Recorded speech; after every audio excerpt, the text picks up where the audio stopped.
Well, good afternoon again. That was a stimulating conversation with Dr. Valerie Nelson about the school to prison pipeline. This is our backstage segment, continuation of our conversation. We're glad to be joined by Dr. LaDonna Gulley. So, one of the questions that came up in the first segment in the comments that I want to return to because it really touches on something that's sort of foundational to this, and I think something that's kind of, it's unbelievable to me, is this zero tolerance policy. One of the questions that came up was, that one of our viewers asked, are these zero tolerance policies still in place, and are they still being enforced?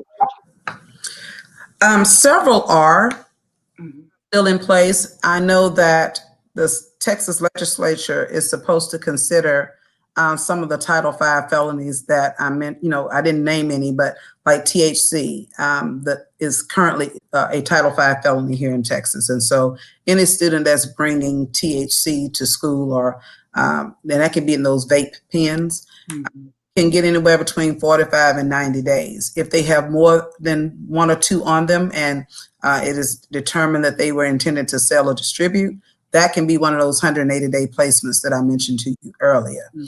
And so if that's brought down from a Title V felony down to a misdemeanor, then those students found with those, those infractions, have a better chance of saving their academic school year.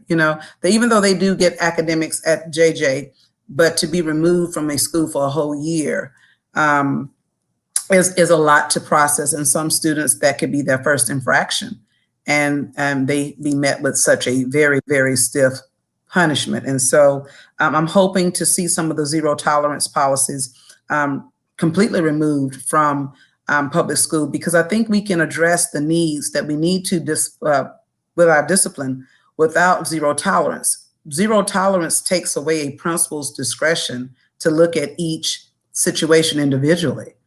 They're forced to have to follow a certain set of guidelines. As I said, the law mandates certain things. The students are removed for a whole calendar year, which is 180 days. As a principal, if this is a student who's never gotten in trouble and I do my investigation and find that there are some other extenuating circumstances, I would like to believe as a professional, I have the discretion to give a lesser punishment based on what I find. But currently there are some zero tolerance policies that do not allow for that flexibility. And in my research, when I surveyed my principals, that was one of the frustrations of the administrators, that they felt like they had lost that ability to look at cases individually. And I will also, I will add to that just to say, because Dr. Nelson is correct, I would say, so oftentimes too, you have to look at it, a lot of assistant principals predominantly deal with the discipline on campus.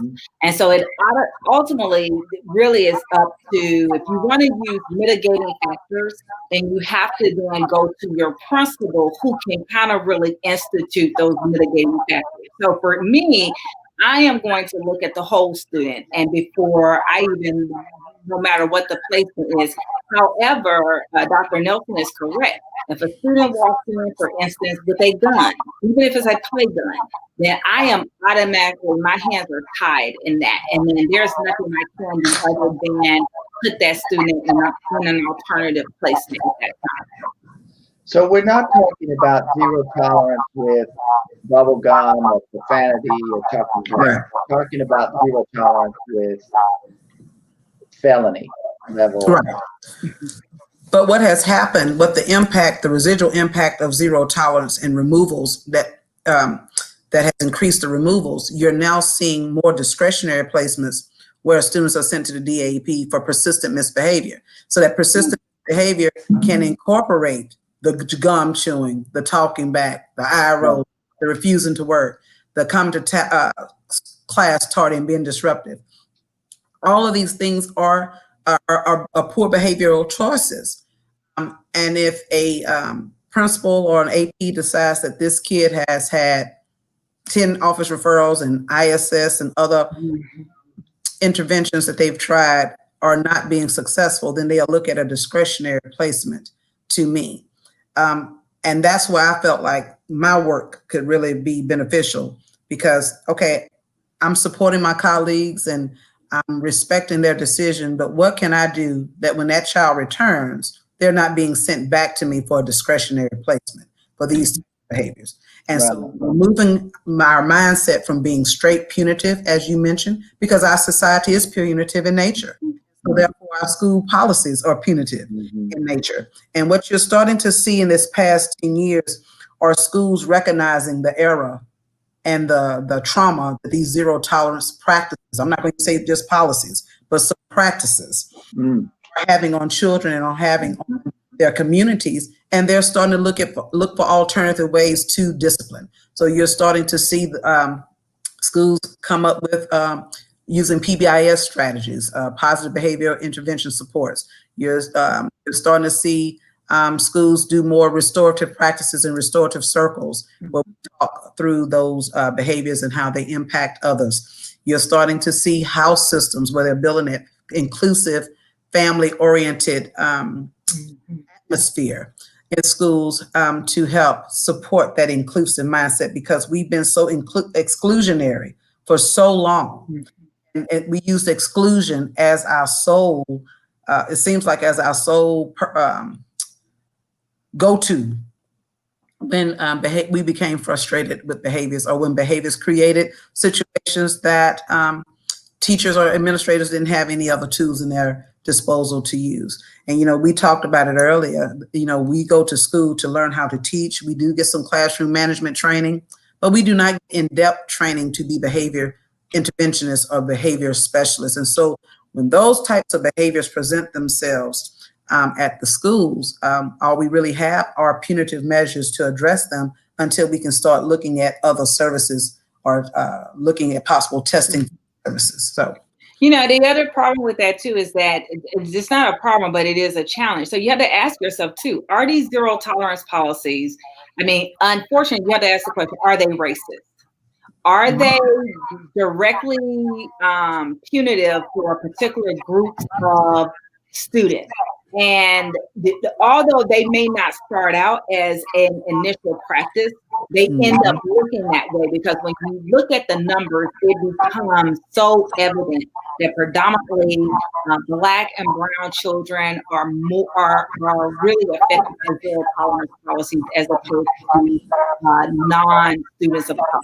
And so you have to really kind of look at the numbers and then ask yourself, okay, so what are we really doing? You know, one thing that I remind teachers all the time is that our students, they're students, they're here to learn. And so if they're not learning, we have to teach them. It's just like we teach them how to read and write. We also have to teach them how to control their behaviors and be very proactive.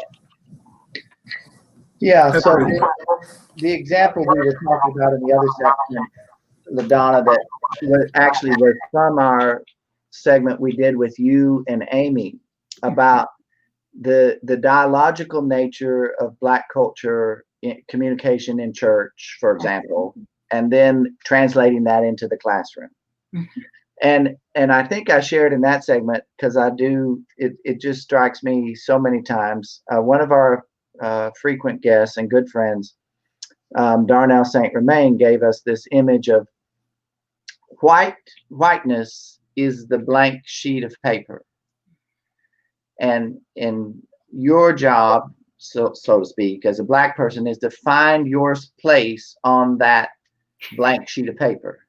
But what white culture is, what whiteness is, what is the blank sheet. Or as he said in our last episode, he was with us, in America, factory reset is white.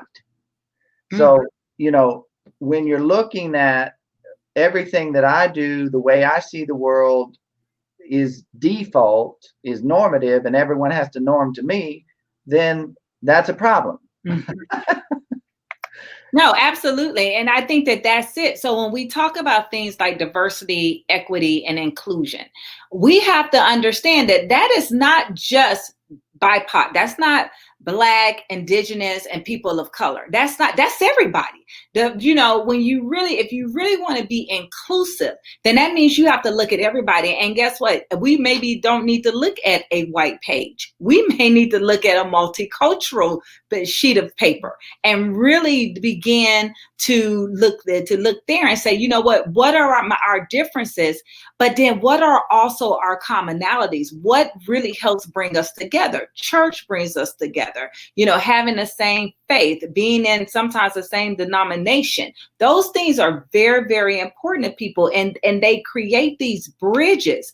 But when you are, mind you, as an African-American woman, I will never find myself on that white page. I just won't. I will not be able to find myself. I won't find myself on that page. And I think that when I share that, like with my white colleagues, they really get that. They're like, oh, okay, I get it. I understand that. And so then they're prompted to say, okay, so what can I do to make sure that you feel included, that you feel a part of the process? Well, guess what? Allow me to sit at the table. Because if I'm not sitting at the table, I don't get to make some really key decisions, or at least allow you to think about some things that you may have not considered or thought about before. Yeah, I want to suggest here that actually part of the problem with diversity and inclusion to this point is it's been, let me give you a seat at my table. And we've got to say, let's tear the table down and build a new table that might be in a different part of town. It might be shaped differently. It might be different height. It might be made out of a different wood or material. That we need a new table. We don't come to my table. That's part of the problem. Yeah. Because then I keep making the rules. Exactly. And so you're right. It has to be a level. And I think that this is going to be, even when you talk about school to prison pipeline, I mean, school to prison pipeline is such a system. It is a structural system put in place to be punitive, period. There is no other way to put it. There's no other way to say it. Even in chapter 37, when you look at it from the TEC code, it is punitive. It is so that it puts certain kids in certain spaces and places. And we need to really rethink how we are treating children. What are we teaching children, and how and what are we showing them? Is this really what we want for our kids? Is this really what we want for our country? Because guess what? These policies and this level of punitive institutions, they then turn around and shape our prison system. And that's exactly why it's called that. So thank you about we need to tear that table up, and we need to create a new one. And I would agree with you, Pastor Joffrey and Dr. Gulley, because, at the end of the day, when you have one race making all the decisions about another race, well, that's problematic in itself. When I look at school districts and I look at, companies that are in the forefront of doing this work, they recognize that you have to have diversity and diverse perspectives at the table so that you can really get down to the root of the problem. Otherwise, you surround yourself with people that think like you and see things like you, and then you keep approaching things that way, and you keep running into it's like the definition of insanity. If you've done what you've always done, you're going to continue to get what you've always gotten. And then you wonder, why are we not moving the needle? Why aren't we growing in this area? Well, look at where you're getting your perspectives from. I will venture to say that as an African-American female, I have been Black all of my life. So I can pretty much give you a good perspective on Black culture. Not someone who just read a book about it. I mean, I would not pretend to understand after reading White Fragility that I understand what it's like to be a white female in America or the benefits that come with it. But I think it goes to the question that you ask, how do we get others to start having these conversations? We have to start acknowledging that there are some systemic differences, and they have been put there intentionally to keep us different. And from hiring to how we educate, how we fund education. And so when I did a slide presentation a couple of days ago, and I shared with the company that, these are the top 15 states that show you how they spend money towards education versus what they spend towards incarceration. And it's a 3-to-1. And, that's where when you see where people put their money, then you see where their priorities are. So we're willing to spend 3 times the amount to keep someone locked up in prison than we are to educate. Well, that speaks to the nature of our systems. I saw a meme not too long ago. I guess it wasn't a meme because it was a picture of a live person. I mean, it doesn't mean so. Oh, okay. Well, I'm too old to figure all this out, I guess. But it was a woman holding a sign. Now, I thought about this again when you mentioned SROs. She was holding a sign, and the sign says, "The safest communities don't have the most police. The safest communities have the most resources." And that's a true statement. And I want to say, maybe the safest schools don't have the most SROs or the most zero tolerance policies. The safest schools have the most resources. I mean, we have underfunded school counselors, school psychologists, all of these resources that would actually help kids become their whole selves. Right. And what are you laughing at me? You said them whole selves. I know, I got all tongue-tied. Become their whole selves. And address some of these disadvantages or things that they come into the system with. And address the system itself. One of the things, Valerie, that you said that made me think of, it's a whole different topic that we could talk about one day. Is we're spending 3 times as much on prison, like keeping them in prison, as we are on their education, and most of those prisons are privately owned. Right. It's follow the money. So since it's like you remember I mentioned about there's a cultural or social capital that they're benefiting from. These systemic practices. Aren't benefiting from it in some way, then it'll be easier to change. A lot of the school discipline, a lot of the things that we focus on in society is driven by where people are benefiting. I mean, when they're using 3rd and 4th grade school discipline to determine how many prisons to build, that's a problem. Yeah, we have a problem. So it means it's almost like the system is built to make sure we have clients. Right. So we want to disrupt the school to prison pipeline. We got to disrupt our practices. By disrupting our practices, that means eliminating some of these policies that feed to this, and then look at those mental health needs. Since the school setting is the one place where we can meet at the table with all of our kiddos to meet those needs, then why not restructure the way we do school? Provide those wraparound services that are necessary so that they can become productive citizens. But what we are teaching our kids is that as soon as you mess up, you don't get the same amount of second chances that others get. Get on the path and stay on that path. I'd like to see some zero tolerance policies with politicians. Oh, hallelujah. Come on. I mean, well, I'm just saying, like, where else in your life, where else in your life do you see zero tolerance policies used and enforced effectively? You don't use zero tolerance policies with your faculty. No, you don't. No, you don't. The idea that this would suddenly produce productive human behavior is ridiculous. And the research supports exactly what you just said. There is no research that backs once you expel or suspend or remove the behavior problems in class that academics just shoot up through the roof. There's not been a direct correlation to that yet, but that is the basis of our practices. I think about what some of the conversation that's going on now around the Crown Act. When you have people that are so incensed that the way I comb my hair is a direct correlation to my intellect or how I should look and what's considered professional. Y'all, we're going down some rabbit holes that are residual practices from slavery. You know, a plantation owner got to determine what his slaves looked like, what they dressed like, how they carried themselves. Okay, we are now beyond that, but we still are seeing residual practices and thinking that stem from those practices. When you have policies in place that are saying you can be fired because you're wearing your hair in its natural state. Yeah. So I'm only professional when I straighten my hair and I look European. I'm not from European descent. Right.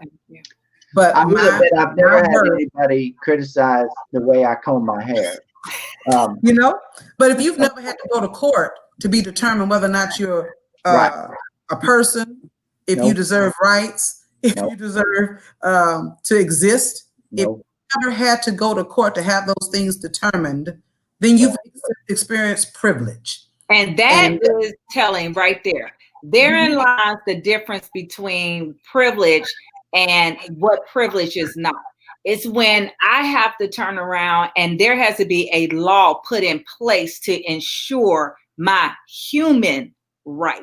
Mhm. My human right. Just being human. And yet I have to have laws put in place to ensure that I can vote. Go to school. I can go to school. That I can get a quality education. Those things are really serious. And that, so when someone says to me, I don't believe in systemic racism, my answer to them, I know, my answer to them is oh, well, you know what, let's talk. So when was the last time you went and you knew that there was a law that was passed so that you could literally just be able to walk into any store that you would like to? Mm-hmm. When was the last time you were able to just, go and, was there a law created so that you would be able to go and eat at any dining hall that you would like to? And so when you talk about things like that, people get very upset. And yet, but it's also in those moments that they clearly understand that's what systematic racism is. That's it. If there's a policy, a law, if there is something that has had to be put in place to ensure that I have my human right, then that is systematic racism. Amen and amen.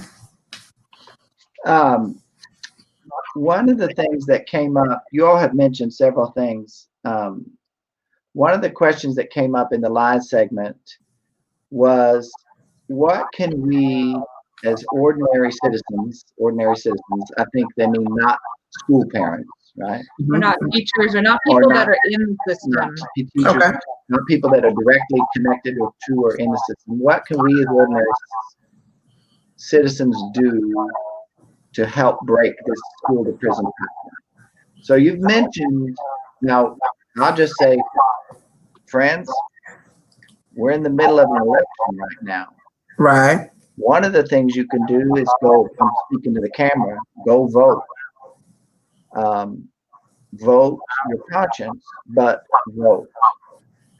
Now, you've mentioned Title 30, Section 37, Chapter 30. Chapter 30. I just can't get all this straight. It seems like there's some things actually that ordinary citizens could do to advocate for. Can you give us some thoughts in the time we have left about how people could work to dismantle this? Well, I think one of the first places we need to start, I mentioned in the live section, is that we need to call it what it is. We need to call it when we see it. We need to call it out. When we see racism, we need to not make excuses and wish something away. Because when we sit idly by, our silence is our complicity, and a group of people continue to be marginalized. And so there it is. So at the end, right. You're either a racist, you're either participating or you're working against. There's no in between. And that's what we have to do. You have said it right there. We have to be willing to recognize, and even though it's imperfect, but there's work to be done, and we can't get the work done if we can't even acknowledge that it exists. And when you say that systemic racism doesn't exist, or that's over, you ought to get over it, we've moved on beyond that. No, we haven't, because we still have situations happening and playing out in the media every day that we see. We don't even have to wait for the media to show it. We see it in our schools every day. We hear it in our local news every day. So there is a systemic issue that has to be addressed. And yes, it does start with voting, and voting in people that truly will own it and say, we can do better, we can be better. I think what we have to also do is educate ourselves and have conversations with people that don't look like us so we can get other perspectives. We have to be willing to step outside of our comfort zone and be uncomfortable. And when you're uncomfortable, that's when I can get your attention to help you see. I just don't want that uncomfortableness to turn into defensiveness.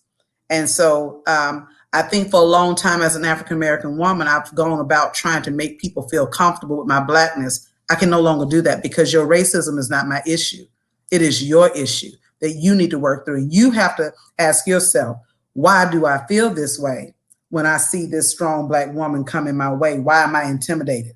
What have I been taught to believe about her loudness? You know, I hear other people being loud. I don't see you clutching your purse and thinking a fight is about to break out. But as soon as you see 2 or 3 Black folks in the corner talking loud, oh my gosh, what's happening? Yeah, someone call someone. You know, we got these memes about Karens going around, people just picking up the phone and calling in on people because systemically, all it had to do was have a white person call in and say some Black kids look suspicious or some Black people look suspicious, and that's going to be acted upon. So that is, again, another residual of this systemic racism, that all it takes is that I don't have a voice to say I'm doing nothing wrong, but because someone white called and said that I am, I'm automatically guilty.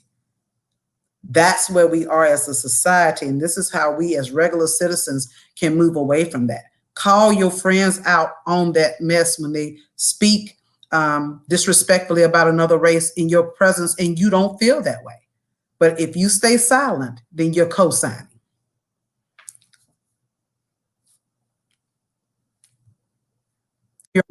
LaDonna, you're muted. I'm sorry. Yeah, I was going to say, thank you, Dr. Nelson. That is right. The only thing I would probably add to that is that, which is what she said, heightened awareness of what is being said and being done around you. I would say question everything. You know, don't allow things to be said in your presence or in a boardroom table that you are not questioning about. How is that going to affect everyone? I think that that's really important. Also, ownership. Ownership is huge. You got to own the fact that, you know what, this is where we are as a country, and then be extremely purposeful and intentional about how you are going to become an anti-racist, because that's active. That's an active now. That is active. Like, what action am I putting behind being an anti-racist? And that's a question that I think every person can ask themselves. I think that we definitely have to demand for new policies. And not only demand that the policies be rewritten, but go back and do checks and balances of them. Are you doing what you said and that we agreed upon? Are you doing that? Are you being actively engaged in that?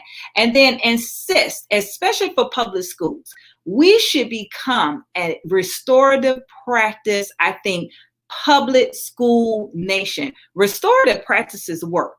They work because they teach students how to behave. They teach teachers how to allow students to be who they are. And then the other thing is that really, I think for schools in particular, schools have to become culturally relevant, and they have to know and instill culturally relevant pedagogy day in and day out with all students. And what that means is that every single student has a heightened awareness of who they are and that they can be proud of that.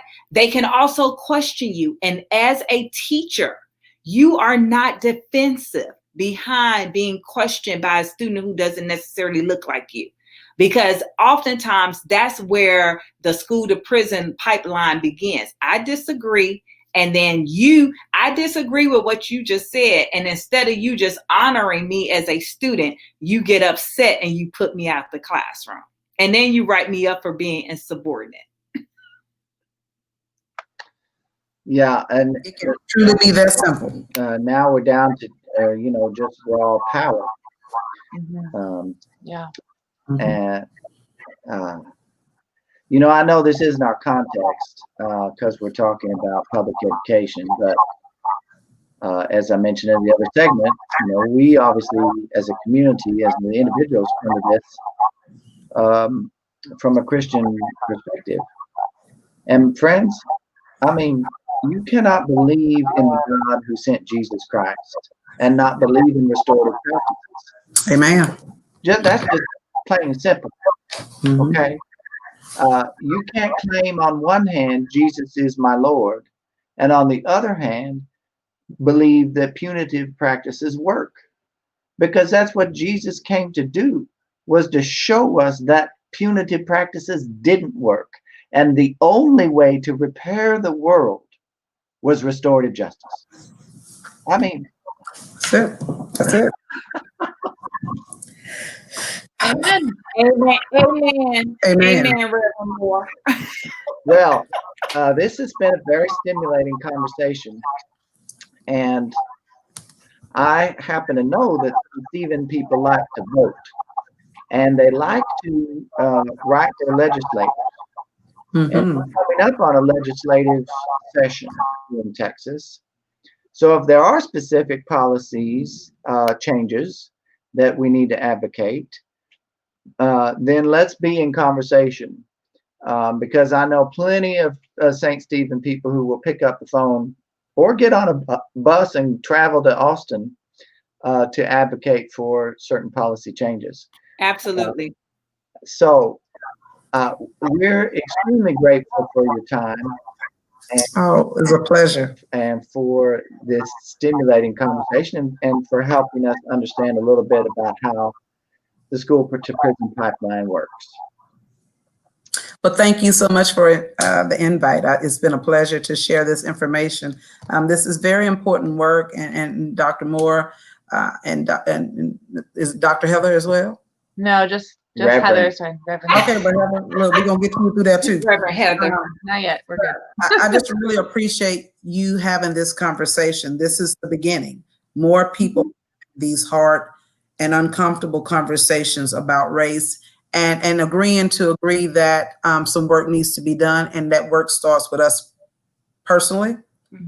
Charity starts at home, then spreads abroad. I truly believe that you have to do some heart work before you can do this hard work. And I'm just very excited about this panel of series of lessons that you are doing, and I hope that I can join another time and participate more. I'm gonna have to have Dr. Nelson come preach. That would work. This is important work, and as Heather likes to say, be gentle with yourself. Yes. Now, being gentle with yourself doesn't mean avoiding discomfort. This is going to be uncomfortable work, but it's work that we have to do. So don't let off the gas, and we'll see you next week when we talk about mass incarceration. All right. Thank you. Have a blessed evening, everyone.